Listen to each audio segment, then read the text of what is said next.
I've used education programs as a crutch, as an excuse, so that I didn't have to spend my personal time. And that's not going to work. That's not going to land us on our feet.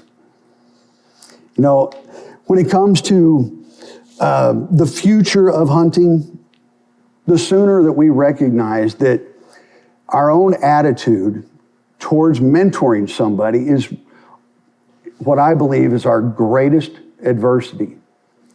If we could overcome that, the better off we're all going to be, not just now, but for generations to come. This is the Aptitude Outdoors podcast, where we interview conservationists, hunters, anglers, and outdoorsmen and women to bring you the greatest stories, information, and advice from the best in the world.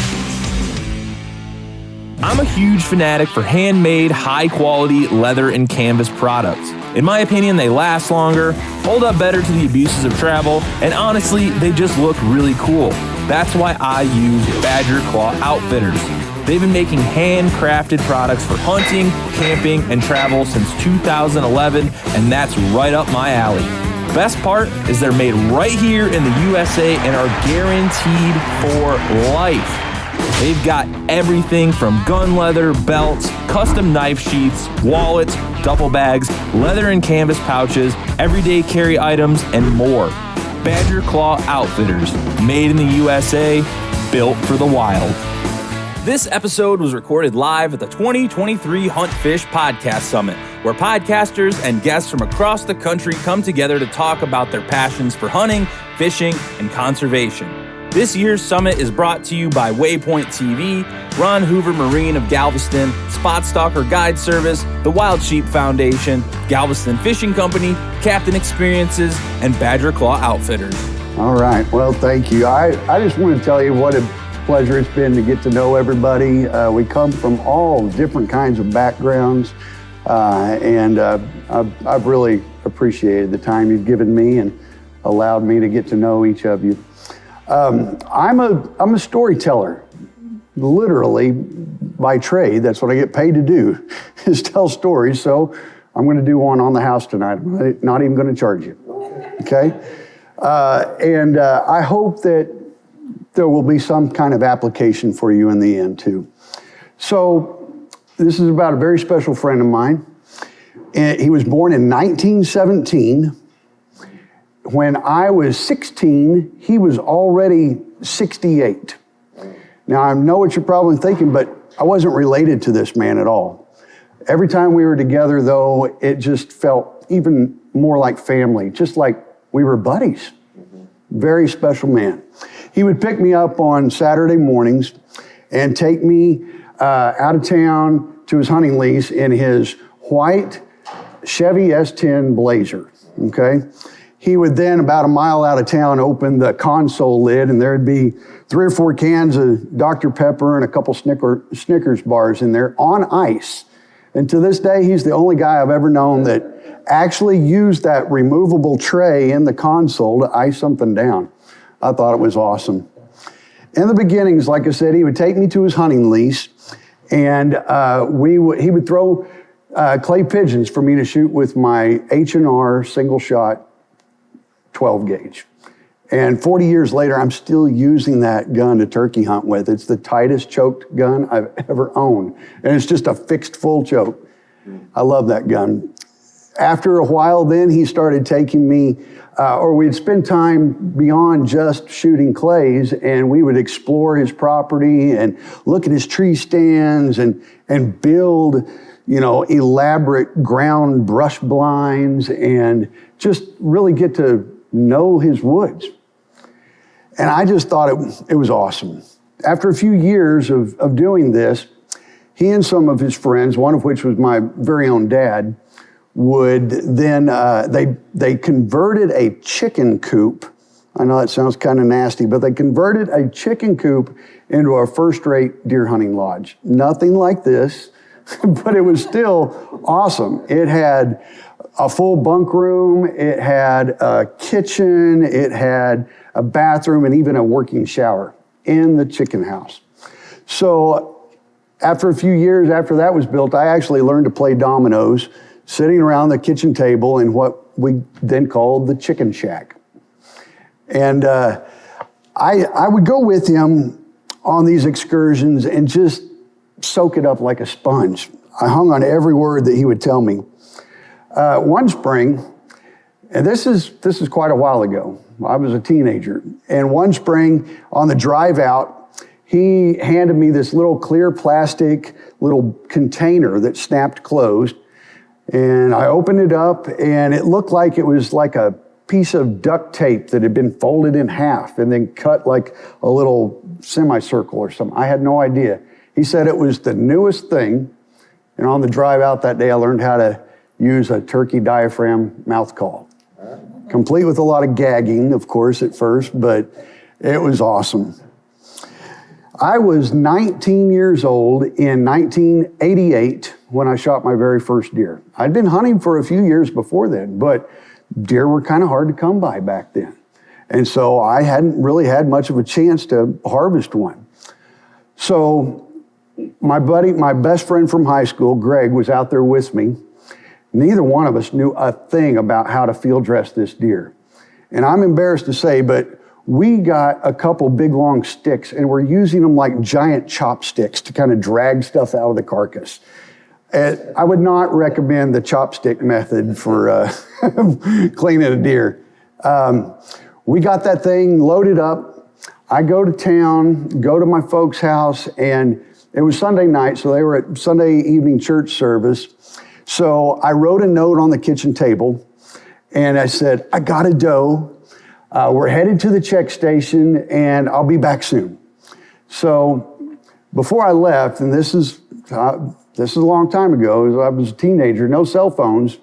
So before I left the house, I made a special call to my very special friend, Dr. Bill Taggart.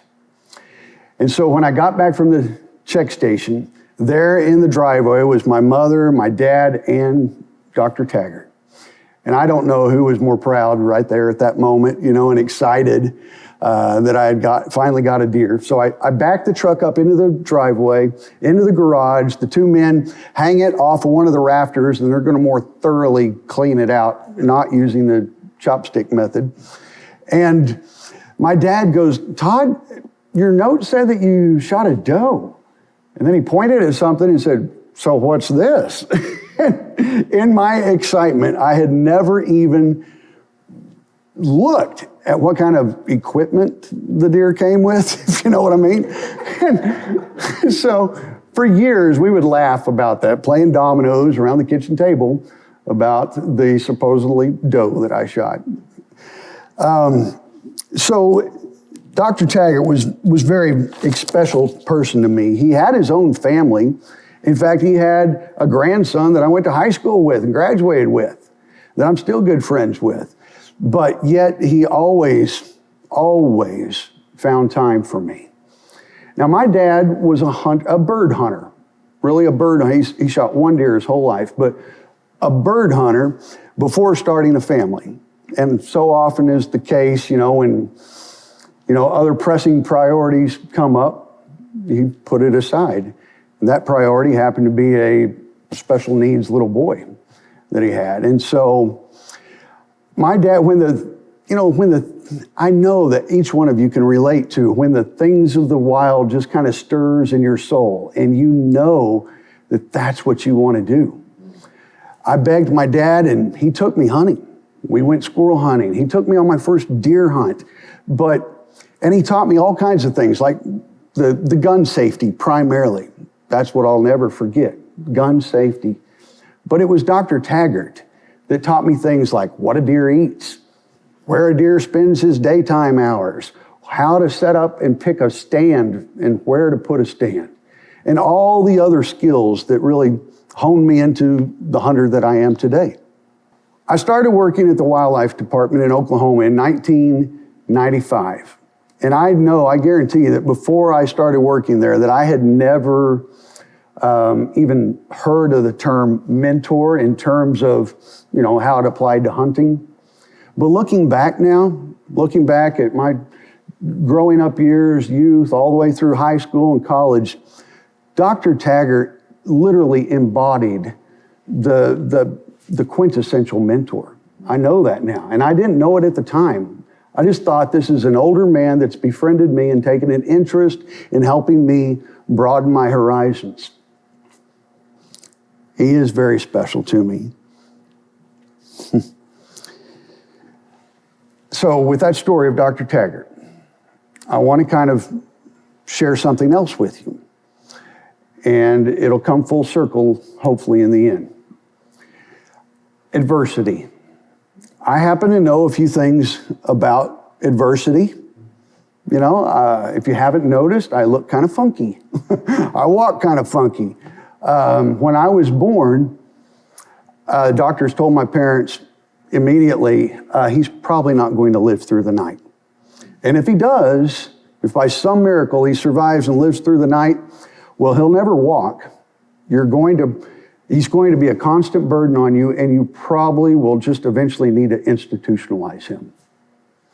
So 54 years later, I have achieved the American dream that everybody wants. I am a balding, pudgy, middle-aged man that's not in a wheelchair, you know? And so I do happen to know a lot about adversity and how that affects your perspective of life. And so I want to explore an idea with you of how I think one single adversity is going to make the difference of whether hunting is around for the next generation. There is one single adversity that I think that we're facing today that is either going to make or break the future of hunting. Now, I think in a crowd like this, a collective group of like-minded people, you all understand that it's hunters and anglers who pay for wildlife conservation, right? You know that. You know that without them paying the bills, that true wildlife conservation can't happen as we know it in this country. And President Ronald Reagan, one of my favorite presidents, was quoted, one of my very favorite quotes of President Reagan was, he said, "Freedom is never more than just one generation away from," anybody know the rest? Extinction. Freedom is never more than just one generation away from extinction. And I believe that today that holds true for hunting and the future of hunting more so than at any other time in our country's history. We're facing some obstacles, one particular one that we haven't had to deal with before. You know, there's all kinds of outside forces that try to attack us from outside. You just have to get around some of the celebrity hunters, you know, maybe even especially women like Eva Shockey or Melissa Bachman, and they will tell you that the anti-hunting movement is alive and well. I'm kind of insulated from it, and I don't really catch a lot of heat, and I'm hoping that's true for you as well. But no, the anti-hunting movement is alive and well. Is that the greatest adversity we face? Not in my opinion. Legislation every year tries to systematically chip away at our constitutional rights. Is that the greatest adversity we face today? I don't think so. And then there's other things like land access and the urbanization of our society and just time that eat away at the growth of our industry. But I believe that there is one adversity that we face that will, like I said, make or break us. When I was growing up, my mother would see me struggling with something. It might be trying to climb the slide ladder at the playground, or trying to zip my coat, or brush my teeth, or whatever it was that I was experiencing for the first time and struggling with. And just about the time I get so upset and ready to quit, she would calmly come in the way she did and say, "Todd, don't forget, attitude is everything." You know, and as an adult, I hear myself saying that nearly every day. Attitude is everything. And attitudes that we have as current existing hunters are going to be what makes or breaks the future of our sport. Hey, what's up everyone? James Appleton here, co-founder of Absolute Aid. Welcome to the Seek to Do More program. This program will help you help yourself by developing the daily habits that will elevate your entire life. Over the next 30 days, you'll complete the doers list every single day.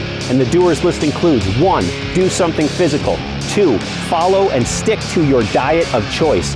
3, read a real book. 4, further your education on purpose. 5, dedicate time to your spiritual life. And 6, dedicate time to your hobbies. So if you're ready to take a structured, proven approach to build the daily habits that will allow you to get the most out of yourself, your time, and your life every single day, the Seek to Do More program is your blueprint. So make a choice, commit to yourself, sign up below, and let's get started. Matt Dunphy. I don't know if anybody's heard of Matt Dunphy, but he's somebody that I hope that you'll Google and look up. Matt Dunphy is a hunter, a professor, but most importantly of interest for us, he's a trained social scientist. He works at the Wildlife Management Institute, and he is considered today's leading authority on a subject that is very near and dear to our hearts. What does it take to make a hunter? What does it take to make a hunter? That's key. So he started out by needing a baseline for his research and discovering who the hunters are in North America. To start out with, there's 13.7 million of us. Okay, that's pretty good. Nearly 90% male. I'm looking around the room here.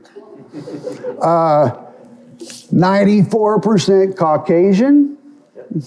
Yeah. Mostly middle-aged. I'm not going to look at people's faces and make contact on that one. Nearly half are college graduates, and the majority of hunting households in North America make 50 grand a year or more. Okay? Does that ring any bells? Does that hit home a little? Okay? That's the who hunters are. Then he dug deeper into the research to discover something that is extremely important. How and why did those hunters get started? How and why did that 13.7 million hunters in North America get started? So he found this out through the research. 70% of all hunters started hunting by the age of 20 or younger. More than half of all hunters in North America have hunted at least once by the age of 12. And here's my point. Nearly 100% of today's 13.7 million hunters in North America say that a mentor was key. A mentor is what made the difference. That's important.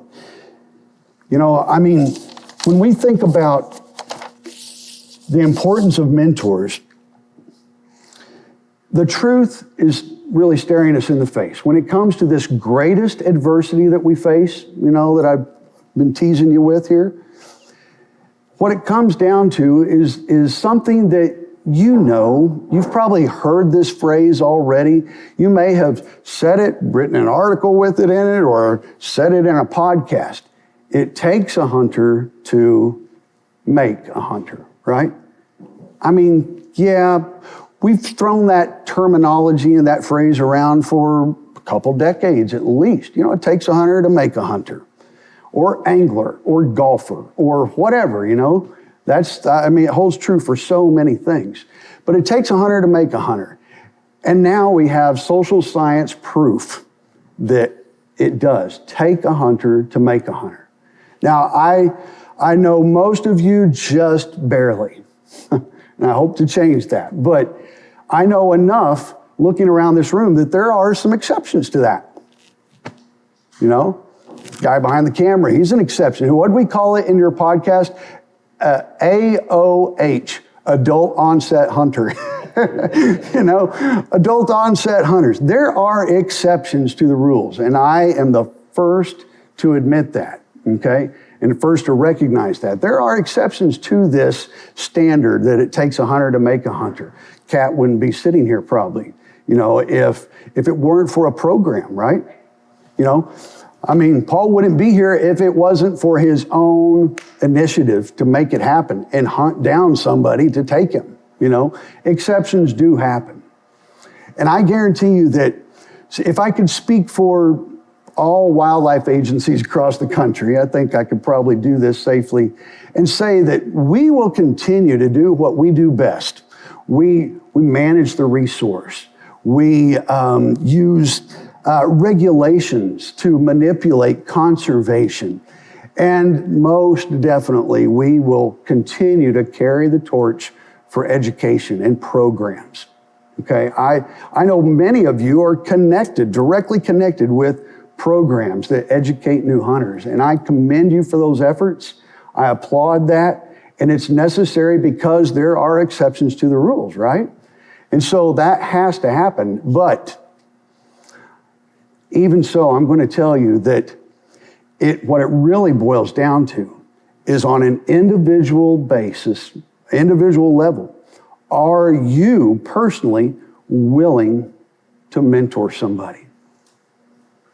Chester talked about it last night and what a difference it made. He wouldn't have been here today, if it wasn't for a mentor. I wouldn't be either if it wasn't for Dr. Taggart. And the majority of you could probably name off the person that's responsible for you being here today. It's vitally important that we understand that when it comes to mentorship, the greatest adversity that we face as hunters today is our own attitude towards mentorship. There's a bunch of excuses out there because I invented about half of them and I've used them all. I've only got a limited amount of time this deer season, there's just not a lot of turkeys on my place. And so, I really want to shoot one myself. I just can't take somebody this year, I'm sorry, or whatever it is. But what it boils down to is, I'm just going to say it, selfishness. What it boils down to is short-sighted selfishness and not realizing that taking one person could make the difference. If they experience one hunt, whether it's even, if it's a shed hunt, take them shed hunting, take them whatever. Once they experience that, it sparks the fire, Education programs do that remarkably well. They get that spark started. But the research shows, I'm not just saying it, the research shows if there's not somebody that comes in and takes that person that's had their spark ignited, if they don't take them by the hand and push them to the next level, then it's likely they might not. They might not ever go again. Education programs are vitally important. I want you to understand that I'm saying that they're very important, but if we just rely, I've used them as an excuse before. I've literally had people ask me, hey Todd, you hunt a bunch, could you maybe take me and my son this year? You know what? How about I get you plugged into a hunter education class, that'd be great, wouldn't it? Or we have a fishing clinic at a neighborhood pond close to you. You'll learn everything from there, that'll be perfect. I've used education programs as a crutch, as an excuse, so that I didn't have to spend my personal time. And that's not going to work. That's not going to land us on our feet. When it comes to the future of hunting, the sooner that we recognize that our own attitude towards mentoring somebody is what I believe is our greatest adversity. If we could overcome that, the better off we're all going to be, not just now, but for generations to come. This is not rocket science, but in order for us to just maintain a flat line quota or a status quo, for us to keep that 13.7 million hunters just stable, that means before you leave this earth, you need to turn someone into a hunter to replace you, right? You know that. That's easy. That's an easy concept. And so you might have done that. You might have already done that. And I hope so. You've got somebody that you can point to and say, you know what? I turned somebody into a hunter. That's great. But what we need to realize is that not everybody's doing that. Those that are not doing it means that those of us, you and I, are going to have to pick up their slack. And before we leave this earth, we got to replace ourselves and another person for that person that's not doing their share of it. And then that still maintains the status quo of 13.7 million. That doesn't grow the sport at all. It's going to take a lot of effort, dedication, and sacrifice. And I know what I'm asking because I'm asking it of myself too, to pass on the opportunities that I might have and let somebody else take that opportunity to pull the trigger or take the turkey to whatever it is, you know. If we're not willing to do that, if we're not willing to replace ourselves, Ronald Reagan was right. We're just one generation away from extinction.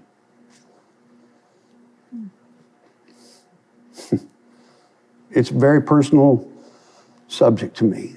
I take it very seriously. The older I get, the more real it becomes. That if I'm not replacing myself in the system, then I'm hurting the future of hunting.